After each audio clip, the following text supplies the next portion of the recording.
এক কথার উপরে এখনো আমল করি যে শেষ জামানায় এমন এক দল বের হবে যাদেরকে কেউ থামাতে পারবে না, আর আমি ওদের জন্য দোয়া করি। আমি চাই আমার বংশধররা এক শ্রেণীতে শামিল হোক। হয়তো আল্লাহ ওই এক শ্রেণী তৈরির যে পন্থা ওটাতেই আমাদেরকে হাঁটাচ্ছে।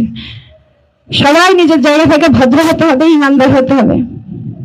বিএনপিরা তারপর আরো কে কে যেন আমার বাড়িতে আমার আব্বাকে এসে বলছিল, প্রথমে বলছিল যে স্যার ওরে আমরা একটু সম্মাননা দিতে চাই।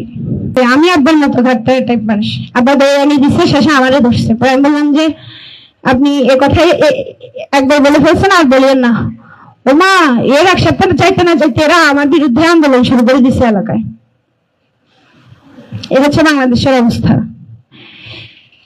বাংলাদেশের জনগণকে যদি আপনি 5 টাকায় মাগ না দেয়, আর এটা তো ওই জাতি যে রাস্তায় কারো 500 টাকা পড়ে গেছে, এরা আগে একবারই ভাবে টাকা দেয়, একবারই ভাবে টাকা দেয়, এরপর পায়ের নিচে টাকাটা লুকায়, তারপর নিয়ে হেঁটে চলে যাবে। এই জাতি আবার ভদ্র, আর এই জাতি আবার স্বাধীন। জীবনও হবে না। নিজেদেরকে ভালো না করলে, নিজেদের লোককে সংযত না করলে কখনোই আপনারা স্বাধীনতা অনুভব করতে পারবেন না, কোনোদিনও না। আদান দিচ্ছে, আল্লাহ সবাইকে ভালো রাখুন। আমার যাওয়ার সময় হয়ে গেছে, সবাই ভালো থাকবেন, আমার জন্য দোয়া করবেন।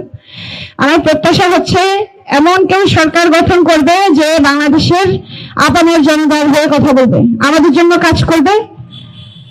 প্রথম একটু কষ্ট হবে, এ জাতি একটু উন্নয়ন করে তো একটু কষ্ট হবে। তবে আপনি যদি একবার বিশ্বাস দিয়ে দিতে পারেন যে আপনি এদের জন্য আসছেন, আর নড়বে না। তবে আমি এনসিপির মধ্যে কিছু কিছু ব্যক্তিকে খুব পছন্দ করি, যেমন আমাদের নাসির ভাই কেমন জানি বলে ফেলে। যদি উনি বেঁচে থাকে, উনাকে বাঁচায় রাখে, তাহলে হয়তো এনসিপি, নাহিদ ভাই যদি বাঁচায় রাখে, তাহলে হয়তো এনসিপি ভবিষ্যতে কিছু একটা পরিবর্তন রাষ্ট্রে আনতে পারে। আর বিরোধী পক্ষ রাখবে আমাদের জামাতকে। বিএনপিকে আমি চাই না, এটা আমার প্রত্যাশা। আমি চাই না বিএনপিকে। একটা ভ্যালিড পয়েন্টের আমাকে দেখাতে পারে না গত 6 মাসে যে আমি এদেরকে চাইবো। আমি এত কম চাকরি করি, আমি কিভাবে যে 70 টাকা দিয়ে 250 গ্রাম কাঁচামরিচ খাই বলেন? আমার তো টাকা নাই, আমি তো দুর্নীতি করি না রাষ্ট্রে। আমার কোনো ঋণ খেলাপি নাই, আমার কোনো মন্ত্রিত্ব নাই, কোনো গতি নাই। আমি 600 টাকার বোরখা পরে এখনো জীবন কাটাই। তাহলে আমার জন্য কি কাঁচামরিচের দাম কি 20 টাকা করতে পারছে? করবে কখনো?